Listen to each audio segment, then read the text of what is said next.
Welcome to the Wolf Den, Wolf Pups. This is your host, the Wolf Daddy, and today we're going to have a short discussion on why, that's right, you get ready for this, there are no more weapons in ADCRR, okay? They've been eradicated. This director knocked it out of the ballpark. No more weapons. And while we're at it, we're going to have a short discussion on why what transpired last Sunday on Reining was not considered a riot by this dipshit. In fact, he didn't know what to call it, but well, keep your ears open. This is important for you guys, for the rest of your careers, on how you make your decisions on why ADCRR does the bullshit that they do.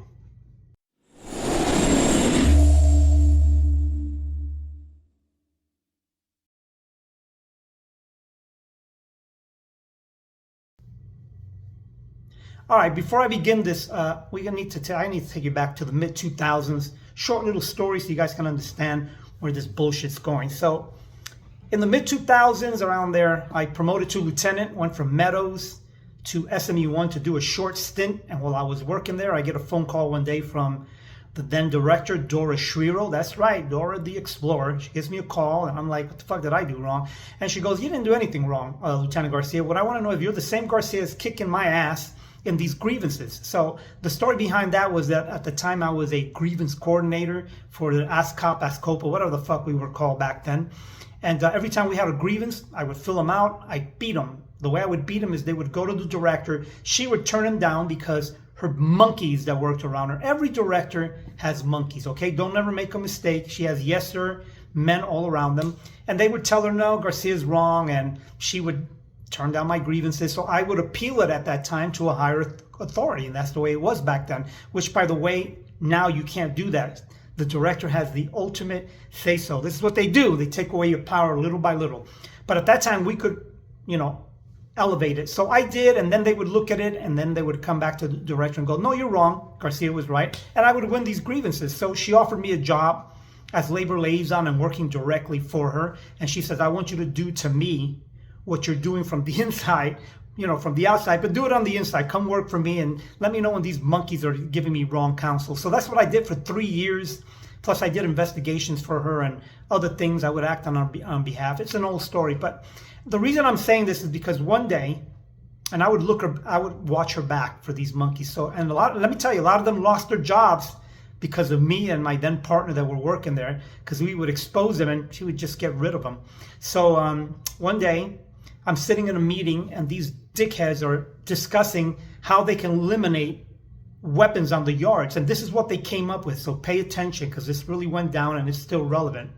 So the director was tired of having to report month after month from the CIUs, SSUs, and all this shit, all these weapons being found. So here's what they came up with. Are you prepared yourself? All right.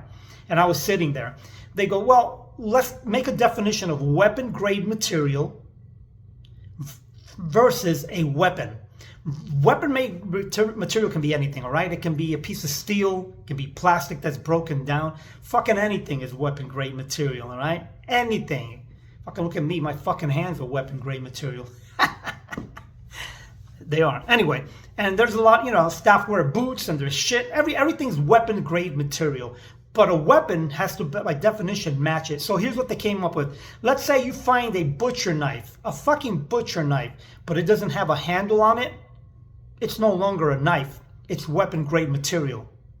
You guys catching what they're doing? So now they can report, we didn't find a knife, mind you, doesn't have a handle. We'll just term it weapon grade material. So of course I put my hand up and I go, hey dipshits, if you give me that fucking weapon grade material within less than a minute with what I got on, I can rip a piece of shirt, wrap it around the handle, bed sheet, whatever the fuck I want, and it's now a weapon. And they went, that's true, but until that happens, we report it as weapon grade material. And in the end, I couldn't do anything about that. Everyone collaborated and fucking agreed. Until this day, they find shit all over the yards and they don't call it a fucking shank or a weapon. They just call it weapon grade material. If you don't believe me, ask your SSUs if they're true to their cause. Because I'm saying it, I know a lot of you will get mad at this, but a lot of you SSUs are fucking scumbags. I've dealt with a bunch of you. You know who you are. They know who you are. If the shoe doesn't fit, you're fine with me. But I've dealt with some SSCs that are fucking crooked and will go along with it and do all this crazy shit too and call it a weapon grade material. And in their little reports, they write, oh, found weapon grade material. They won't tell you what they actually found. So why am I telling you this bullshit? Because it also occurs in other definitions within ADCRR. So last Sunday, Reining had a riot. That's what you call it. And I'm going to tell you why you call it a riot. But when the director was questioned on the air, because I'm a thorn on his side, and he mentioned me, he said, there's an individual calling it a riot. That was me. It's not a riot, and I wouldn't call it. This is what he said. I wouldn't call it a riot. When they asked him why, he didn't really have an answer except to say, well, and what he took is little pieces of definition, right? Well, they didn't try to take over the yard. They didn't hold no hostages. Hey, it's not a riot. Now, you go to places like Florida and you see that their definition is like 2 or 3 more, I think, convicts having a fight is a riot. Why? Because it takes away from the peace, takes away from the orderly. Human lives are at stake. It becomes a riot. Good for them, right? On the street, we call riot, not in prisons. A riot becomes when a group becomes a mob and all of a sudden they start getting violent. That can cause a riot too. They don't need to do any damage, physical damage to property. Inmates do not have to destroy property in a prison. All they have to take away is your right, your freedom, your ability to have a stable environment where people are not going to be killed. Anything that takes away from that is a fucking riot. So Thornell, I know you're listening to this shit. That's what a fucking riot is. You're listening to these monkeys that are the same ones that we're talking about. A butcher knife without a handle is weapons grade material. It's not a fucking weapon. It's the biggest load of shit that you ever see. But this is a dangerous situation for you guys because that's what they're doing. They're altering, and they're famous for this. We even got involved in it back in the day. I mean, there's nothing you can do. If I took an inmate down because he was being a dickhead, and a lot of them were dickheads. They were. Some inmates are pretty, the convicts are pretty well behaved, but the other ones are dickheads. You take them down. You remember what they wanted you to write in your report? They didn't want your report that you took them down, that they were escorted, right? They were taken down, escorted to the ground and controlled from there. Just a bunch of bullshit. We took them down. You know how many times I took inmates like racer and picked them up over my head like a fucking sumo racer and just bounced them off the ground? But you know what? I escorted them to the ground according to the paperwork. And this is shit you have to admit to because this is what they were doing. And little things slipped into the system where today in 2026, just this past weekend, we didn't have a riot according to him. It was several inmates having a fight. And several of them were injured, having to go to the medical and come back from the hospitals. He never called any of the families, just to let you know here. He never called any of the family members to let them know that the inmates are in ICU, all right, or that they were critically injured. He didn't do anything. You know how the families found out? By watching the news when me and Miss Donna Ham got on there and discussed it, and that's how they got to find out. The department completely left them out, right? Now, mind you, this was April. Last year in April, Ricky Wassenauer killed 3 inmates in Tucson, Cimarron. You guys remember that little ditty? Those were overrides. Yeah, and they had gang members there too. That went under the table. They wiped it all away. And in this last Sunday, they admit that it was gang violence. You guys catch that? What are gang members doing on Reining? Shouldn't they be locked away somewhere else if they're classified as that? But according to him too, this had nothing to do with overrides and it wasn't a riot.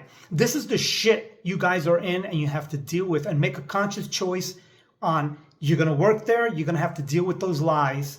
And that's just the fucking nature of it all. What to do about all this shit that's going on? Well, there's some things that you guys can do to help yourselves. And I don't know if you're going to do it because I've asked and they, you have to be righteous in your paperwork and call it what it is. Okay. And while we're on this kind of little bit off the subject, but I got to give you guys a heads up so that we can start eliminating some things to help me out. If they put you on a yard and they want you to watch 2 buildings, which you fucking can't. Okay, one officer can't do that, and 2 journals and all this shit. You fucking refuse and you write an IR. Or you don't have to write an IR, give them a choice. This is what you do. Say, hey, I'm not going to do an IR yet, but you can't do that. I can't perform this safely and maintain the order of this institution by you guys covering your asses by making me a fucking spackle, right, to cover a hole in the wall. I'm not going to do it. So if you're going to order me to do it, I'm going to have to do an IR saying that on this day and day, blah, blah, you made me cover. And they'll more than likely find a way to put you illegally. But if you let them treat you like spackle, they're going to deploy you as spackle, just like right now they're calling. And I hope you writing people are listening and be insulted that this prick went on the air and didn't call it a riot. In fact, he didn't call it anything. He just said it was several inmates fighting. That's all it was. Nothing else. Nothing more, nothing less. I don't know how you guys feel about that, but you know. And I'm going to leave Thornell with a message because he watches these videos, y'all. Let me tell you, he's got his monkeys monitor me. Not the Facebook because I got it I got it locked off only to members and people that I say yes to. But the Wolf Den videos are open and they subscribe to them. They think I don't know. I know who they are. So this message is for Thornell, okay? Listen, fucking Schmeagle, pack your shit up, go back to the Shire, and good luck finding your fucking precious because you're shitting all over us, all right? And for the rest of you, stay safe. You know I love you. You love me back, send some love. In the meantime, watch your asses because nobody's watching it for you. And I'm glad you guys didn't have a riot last Sunday. Whatever the fuck that was.